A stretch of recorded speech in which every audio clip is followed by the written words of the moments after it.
10 গুণের নারীকে আল্লাহ তাআলা ভালোবাসেন। নাম্বার 1, যে গুণের নারীকে আল্লাহ তাআলা ভালোবাসেন তাদের মাঝে নাম্বার 1 হচ্ছে সেই নারী যে নারী অভিযোগ কম করে। যে নারী অভিযোগ কম করে তাকে আল্লাহ তাআলা ভালোবাসেন। অনেক মেয়ে দেখবেন অল্পতেই অভিযোগ শুরু হয়ে যায়, কেবল বিয়ে করে আসছে, একটু স্বামীর আচরণ খারাপ হয়ে গিয়েছে, শুরু করে দিল কথা যে জীবনে কি করলাম, কেমন স্বামী পাইলাম, পুরো জীবনটাই আমার শেষ হয়ে গেল, অভিযোগের কোনো শেষ নেই। আবার আছে অনেক ওয়াইফ এরকম দেখবেন যে স্বামী সারা জীবন খাওয়ায়, সারাটা জীবন দেয়, কোনো একদিন একটু কমতি হয়ে গেলে বলে যে তুমনে আজ তক মুঝে ক্যা দিয়া, কুছ ভি নেহি দিয়া, সারা জীবন দিলা কি আমার, সারা জীবন আমি না খেয়েই থাকলাম, কোন জামাটা দিলা ভালো জামা, এটা অভিযোগ করে। তো প্রথমত সে নারীকে আল্লাহ তাআলা অনেক ভালোবাসেন যে নারী অভিযোগ কম করে। আল্লাহ প্রত্যেকটা মা বোনকে অভিযোগ মুক্ত জীবন দান করুক, সকলেই পড়ে আমিন।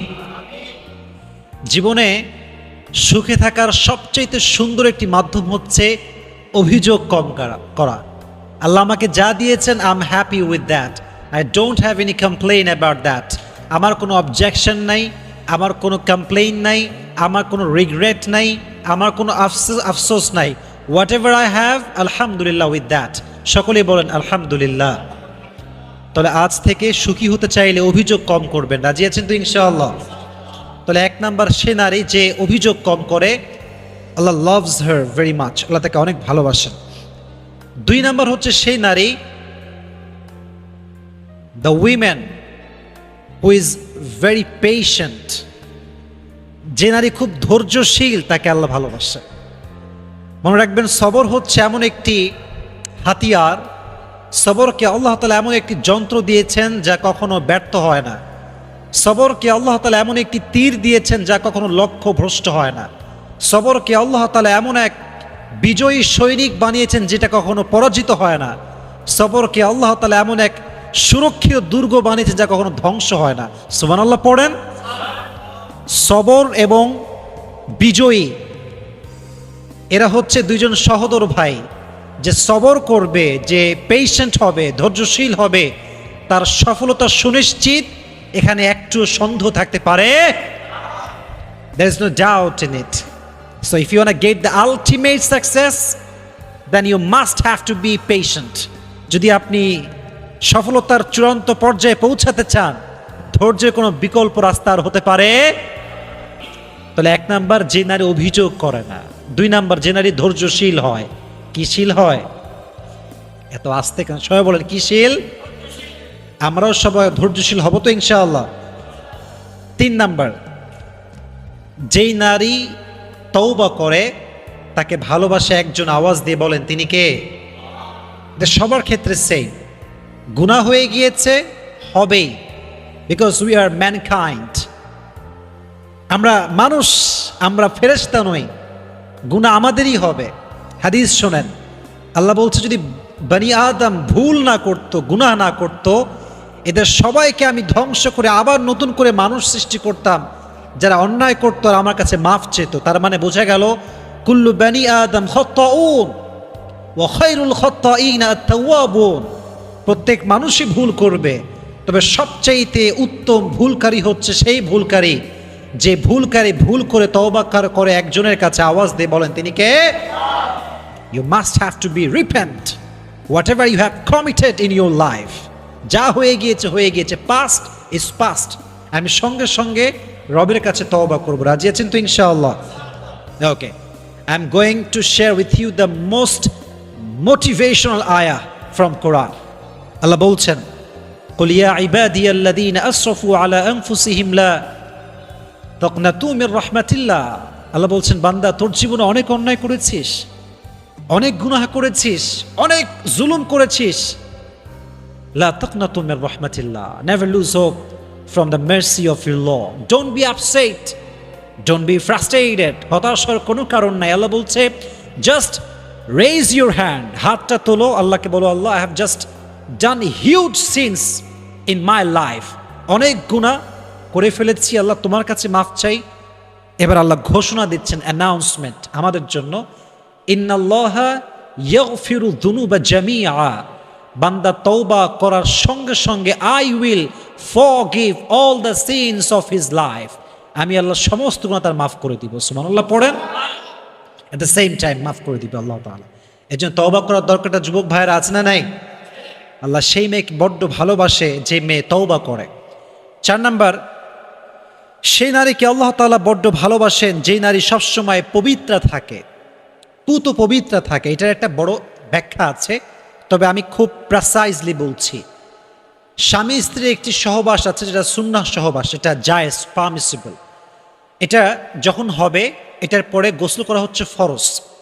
গোসল করা যুবক ভাইরা কি এটা বলেন, এটা কি? ইটস কম্পালসারি, এটা করতেই হবে। গোসল আপনাকে করতেই হবে সহবাসের পরে। তো অনেক মেয়ে দেখা যায়, I am really sorry to say that, এটা বলতে হবে বোঝাবার স্বার্থে, অনেক মেয়ে স্বামীর সঙ্গে সহবাস করার পরে গোসল করে না, অনেক লম্বা সময় এরকম অপবিত্রা থেকে যায়। এটা ঠিক না। কখন কে মারা যায়, কার সময় কখন চলে আসে, এটা কখনো কেউ বলতে পারবে? আমি কেন অপবিত্র অবস্থায় মরবো ভাই? আমি পবিত্র থাকবো, আমি অজু করে থাকবো, আমি গোসল করে থাকবো। যদি পুত পবিত্র অবস্থায় মরতে পারি, কবরে যেতে পারি, অনেক সম্ভাবনা আছে আল্লাহ আমাকে মাফ করে দিবে। সুবহানাল্লাহ পড়ে। আল্লাহ প্রত্যেকটা মেয়েকে পুত পবিত্র অবস্থায় থাকার তৌফিক দান করুন। সকলেই মন খুলে পড়া আমিন। 5 নাম্বার, সে নারীকে আল্লাহ তাআলা বড্ড ভালোবাসেন যেই নারী গীবত করে না। This is very sensitive quality. এই কোয়ালিটি সবার ভেতরে থাকে না। এক বাদশা সব প্রজাদেরকে ডেকে বলছে, শোনো, তোমাদের মাঝে যে আমাকে সবচেয়ে ফানি জোকস শোনাতে পারবে তাকে আমি পুরস্কার দিব। তো সবাই অনেক জোকস শোনাইছে, মানে মহামান্য আমাদের রাজা এই জোকস এই জোকস, কিন্তু রাজা খুশি হয় না। উনি বলল, সবচাইতে সুন্দর মিথ্যা যে বলতে পারবে তাকে আমি পুরস্কার দিব, তাকে আমি আজকে পুরস্কৃত করব।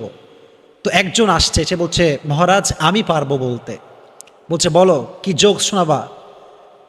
খুব সুন্দর মিথ্যা হতে হবে। বলছে, হ্যাঁ মহারাজ, অনেক সুন্দর মিথ্যা। বলছে যে এক এলাকাতে এক মেয়ের বিয়ে হলো। বিয়ে হওয়ার পর এলাকার অনেকগুলো মেয়ে এসেছে, মাশাআল্লাহ, অনেকের বউ এসেছে, ভাবিরা এসেছে, আন্টিরা এসেছে, এবং সবাই এসে চুপচাপ বসে আছে। মহারাজ বলছে, এটাই পৃথিবীর সবচেয়ে সুন্দর মিথ্যা কথা। তার মানে হচ্ছে মেয়েরা এক জায়গায় হবে, ভাবিরা এক জায়গায় হবে, কেউ কারণ নামে গীবত করবে না, বদনাম করবে না, এটা কোশ্চিন কালেও হতে পারে না। ঠিক কিনা বলেন যুবকেরা?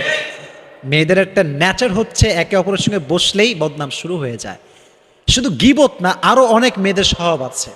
মেয়েরা দেখা হইলে বলে, কিরে তোর জামার দাম কত, কই থেকে কিনেছিস? সেদিন আমি একজন মুফতির বয়ান শুনছিলাম, তার বাসা হচ্ছে पाकिस्तान है। उन्हें बोलन जी लड़कियां ये बड़ी अजीब होती है, ये जनाजे से पहले से भी पूछता है औरत की हस्बैंड की जो वाइफ होती है उससे, ये ड्रेस तुमने कहाँ से लिया? हाय मेरी हस्बैंड मर गया। মানে ভাবটা হচ্ছে এরকম, স্বামী মরে গেছে, স্বামীর লাশ রাখা আছে, পাশে বউ আছে, বাহিরের ভাবিরা আসছে, কান্নাকাটি করে সবাই। স্বামীও মরে গেছে, বউ কাঁদতেছে, ভাবিরাও কাঁদতেছে, কাঁদতে কাঁদতে বলছে, হায় হায় হায়, কিরে তোর জামার দাম কত? কাঁদছে। মাঝখানে বলতো জামার দাম কত? ওও বলছে আমার স্বামী কত ভালো ছিল, কত ভালোবাসতো, বলছে 1000 টাকা দাম। আমার কান্না শুরু। তো অনেক মেয়ে এরকম আছে, কোনো অবস্থায় সিরিয়াস হতে পারে না, সব জায়গায় হাসে। এরকম মেয়ে আছে না যুবক ভাইরা? আছে। বদনাম করার স্বভাব, গীবত করার স্বভাব, সব জায়গায় হাসার স্বভাব। এই জন্য সেই মেয়েকে আল্লাহ অনেক ভালোবাসে যেই মেয়ে গীবত করেন। আল্লাহ প্রত্যেকটা মেয়েকে গীবত মুক্ত জীবন দান করুক, সকলেই পড়া আমিন। মেয়ে তার হাজবেন্ডের সঙ্গে হয় সুন্দর এবং কোমল আচরণওয়ালী নারী। অনেক মেয়ে দেখবেন হাজবেন্ড আসলে ওর গা খিটমিটে শুরু হয়ে যায়, খাইসটা, চোখের দিক তাকানো যায় না। আবার অনেক মেয়েকে আমি মাঝে মাঝে বলি না যে অন্যরা কল দিলে কেমন আছেন ভাইয়া, আসসালামু আলাইকুম, ভুলে গেছেন দেখছি, এগুলো বলে। আর স্বামী আসলে কোনো কাজ কাম নাই, খালি আমার ডিস্টার্ব করে, এই সেই কত কথা, খালি অভিযোগ করে। এটা ঠিক না। আল্লাহ সে নারীকে বড্ড ভালোবাসে যে নারী তার স্বামীর প্রতি যত্নশীল হয়। সুবহানাল্লাহ পড়লেন না? সবাই জোরে সোরে পড়েন সুবহানাল্লাহ। আমি বোনদেরকে বলবো, স্বামীকে আপনি যে ভালোবাসেন এটা আপনাকে বারবার বারবার বলতে হবে। যতবার আপনি বলবেন ততবার আপনার আমল নামায় সওয়াব লেখা হবে। সুবহানাল্লাহ কোথায়? 7 নাম্বার, সে নারীকে আল্লাহ তাআলা বড্ড ভালোবাসে